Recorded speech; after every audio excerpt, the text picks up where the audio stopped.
Well, we knew there'd be a doctor in the house here. Dr. Phil, I don't know you very well, but I've read your book. It's really quite fascinating. How are you, sir? I am well. Thank you so much for taking the time to talk to me. It's a pleasure. First of all, I read this book. It's a very, very patriotic book. And you go into history, you apply it to current events, the nation's psyche. What caused you to write this book? It's not the typical Dr. Phil book, I don't think. No, it's not, Mark, but it's not a typical time either, is it? Mm-hmm.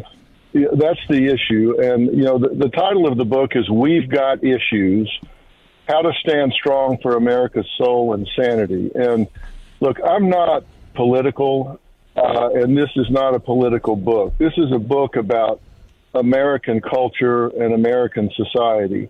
And look, I was so proud when you said it's very patriotic, because I'm very patriotic. I love this country.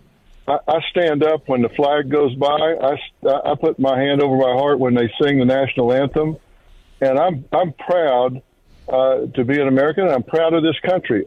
Do I think it's perfect? Of course I don't. With a lot of things that we can and need to work on. But I'm tired of people apologizing for America being America. Mm-hmm. And we've got issues, but we need people to stand up and be proud to be Americans, and we need to reclaim, or certainly affirmatively claim, the narrative in America. We've got, I call it the tyranny of the fringe. We've got these fringe activists trying to rewrite history, deny science, deny biology, change what a country that's been built on a meritocracy, and they're pushing this agenda of equality of outcome, which is insanity to me. I don't understand why we want to take a country that is such a shining example and start trying to rewrite it. And somebody has to push back against that. And I'm not, by any stretch of the imagination, the only one doing that, but I would not be able to live with myself if I didn't talk about the things that I know about and people need to have the courage to stand up and talk about. You know, Dr. Phil, I don't watch a ton of TV and so forth, but I see some clips like you on The View and so forth. Are you getting a lot of pushback when you show up at these various places? And even more than that, are you getting the welcome sign to come on shows of, you've been on The View, but a wide variety of shows? You're getting people who are interested in hearing what you have to say? You know, Mark, it's interesting.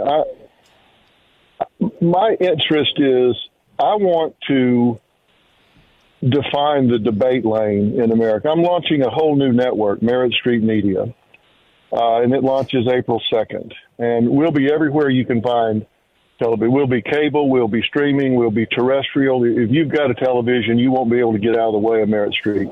I think it'll be the biggest launch since Fox.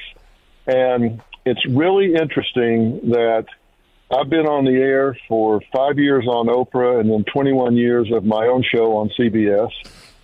And I quit on top. You know, people said, who walks away from the number one show? Well, me, because I wanted to talk about different things. I needed a broader lane. And it's interesting, as soon as I start saying things that call into question some of this woke ideology, some of this revisionist history, all of a sudden people that you've worked with and been on their shows for years and years and years, all of a sudden aren't as happy to talk to you. And what I've said is, look, maybe I'm wrong. If you think I'm wrong, then I'm going to give you the opportunity to tell me I'm wrong, because I'll debate anybody on anything I've got in that book, anything that I talk about. I'll debate anybody on it because I do my homework, Mark. There's not one thing. If you'll look in that book at the end of every chapter are dozens and dozens of references, dozens and dozens of citations from the professional literature, the medical literature, the legal literature, the historical literature. It's all right there. And I have a brain room. It's made up of college professors that I've hired over the years that everything that I talk about, everything that's in We've Got Issues, and if it doesn't have an empirical, scientific, historical basis, it's not in the book. Mm-hmm. People tell me how they feel, and I tell them, I don't care how you feel. I barely care how I feel. What I care is what is. That's what's important, right? What is. And that's what I talk about. The book is a great book, ladies and gentlemen. It is called We've Got Issues, How You Can Stand Strong for America's Soul and Sanity. You can get it at Amazon.com. You can get it at any major bookstore, any major online store. I encourage you to read this book. It's really fascinating, and I hope you'll let me keep you another segment, Dr. Phil. Is that okay? Yes, I will. Are you kidding me? I get a chance to talk to Mark. Yeah, I'll hang. Well, you're great. And my family, we've been fans a very, very long time, and I want to dig into your book a little bit longer. Again, the book is We've Got Issues, How You Can Stand Strong for America's Soul and Sanity, Amazon.com. Mr. Producer, make sure it's on all of our social platforms. Ladies and gentlemen, you know, when I got Dr. Phil's book, I didn't know what to expect, to be honest with you. I thought maybe I can help my own psychological issues. I don't have many, but nonetheless, we all have some. I said, no, this is a big deal, this book. It's called We've Got Issues, How You Can Stand Strong for America's Soul and Sanity. You can get it at Amazon.com. It'll be delivered to your door tomorrow. Any major bookstore, any major online bookstore, We've Got Issues. And he's talking about the nation. And, of course, we do have issues. And, Dr. Phil, again, the book is quite detailed. It's exquisitely written. I can't do the whole thing in 20 minutes. So my question to you is, where should we start? People are listening. They say, okay, Dr. Phil, what should we do? Well, what do we do? That's a more answerable question than people might think, and it's different in everybody's life. Some people have kids in school, and they're concerned about what they're getting taught or what they're being exposed to. Some people have kids in college, and they might be concerned about what they're being taught at that level. And, I set forth in this book 10 principles that I think are absolutely essential for a healthy society. And number one is be who you are on purpose. And that means live with intention. Now, in order to do that, you have to actually sit down and say, let me make a conscious effort here to decide what's important to me. What's important to me about being an American? What's important to me about making sure that this country is here for my children or my grandchildren? What's important to me in terms of preserving the freedom that we have in this country, from keeping the government from running amok? What can I do for self-governance here so I don't default to this being taken away from me? And to do that, it really is a thoughtful process. You have to think about what matters to me, what's important to me. Like in the colleges right now, people probably know, I came out very strong about this Israeli-Hamas thing.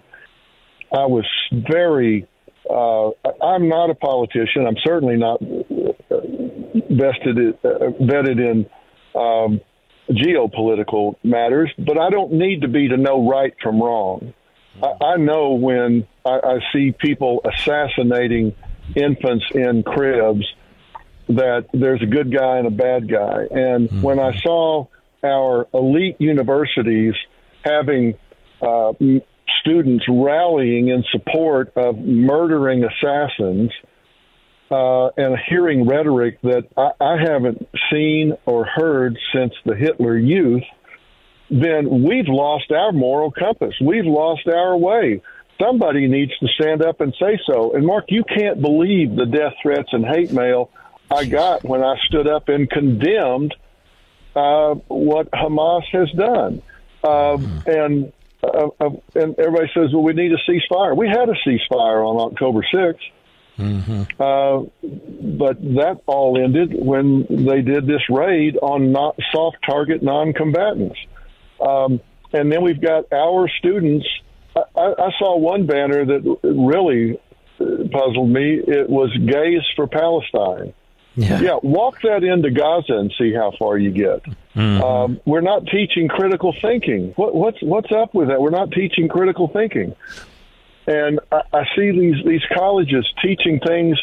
They're using, like, trigger warnings, for example, is a good example.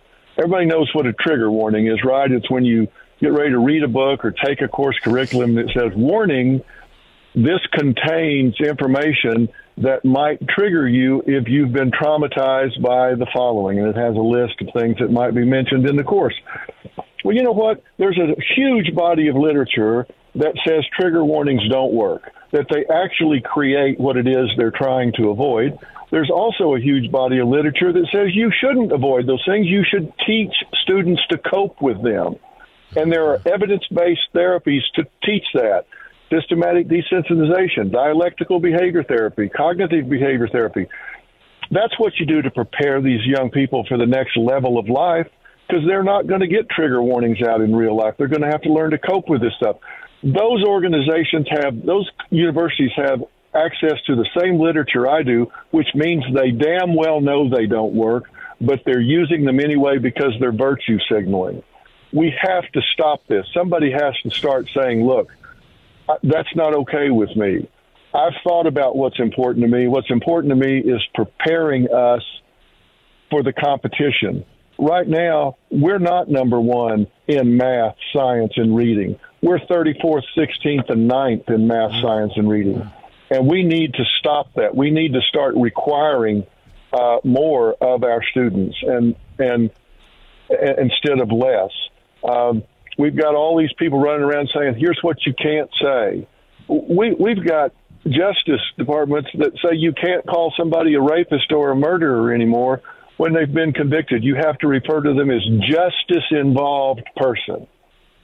So your loved one wasn't murdered. They were involved with a justice-involved person. Now, where's common sense?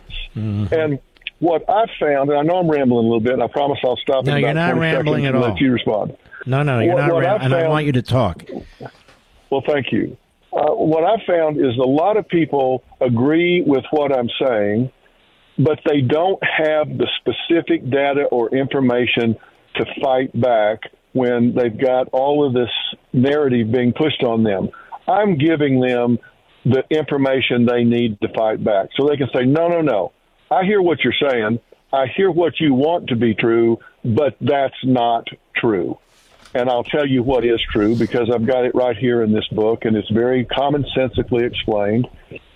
And I can give you 10 references for it. Somebody asked me the other day, I said, we're getting university professors fired at a fastest rate since the McCarthy era. Jeez. And they said, I don't believe that's true. Really? Well, okay, here's a list of 1,400 of them that have been disciplined, suspended, or fired. You can find it on FIRE, which is an organization great group that was fired by Greg Lukianoff. Here's the website. Go look and read it for yourself. And we're not going to get any kind of equality in this country by lowering standards or working with quotas. That doesn't work. I don't want a brain surgeon where they lowered the standards so somebody could be a brain surgeon. I don't want somebody fighting a fire at my house that they lowered the standards for them to be a firefighter. I think we should struggle mightily for equality of opportunity, but not equality of outcome. I'm sorry, it doesn't work. And our problem in America is not inequality of income. Our problem in America is equality of income. The bottom 20% make within a few $1,000s of the middle 20%.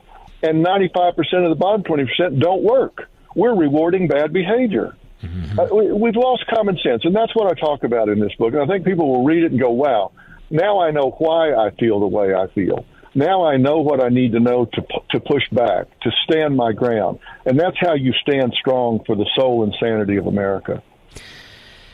Absolutely fantastic. And I'm going to tell you one other thing you've done here. You're a iconic figure. You're a figure in the culture. And for many people, the millions who listen to this program, millions who listen to this program, you're reinforcing their patriotism, their love of country, their morality, their views of family, and so forth and so on.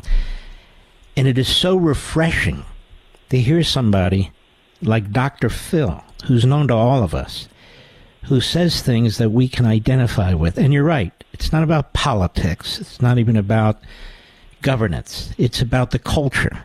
It's about what's going on in our lives, in our schools, and so forth and so on. That's why I want to encourage everybody who's listening to grab a copy of this book, We've Got Issues, How You Can Stand Strong for America's Soul and Sanity.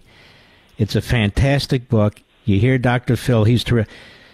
I'm going to circle back and see if I can get you on my TV show. So we're going to try and work that out, too, because I'm going to actually let you talk, because I like hearing what you have to say, and I'd love to have you.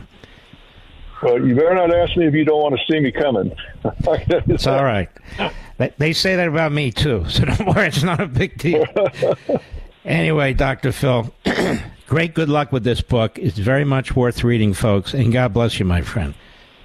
Well, thank you, and thank you for giving me an opportunity to talk about it and endorsing it to your millions of listeners, and I'll look forward to coming and being on your show, and I'm going to look forward to you coming and being on mine. We launch our network April 2nd. Didn't want to do it on April Fool's Day, so I wanted to do it 2nd. And we talk about these things on the show and in people's lives where I'm still dealing with real people, with real challenges, looking for real solutions.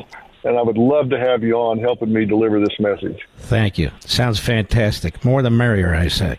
God bless you, my friend. Take care of yourself. Thank you, Mark. So long. All right. It's Dr. Phil. This book is great. We've Got Issues, How You Can Stand Strong for America's Soul and Sanity. Here you have an iconic figure in the culture who agrees with you on your principles, your values, your belief system, love of country, and so forth and so on.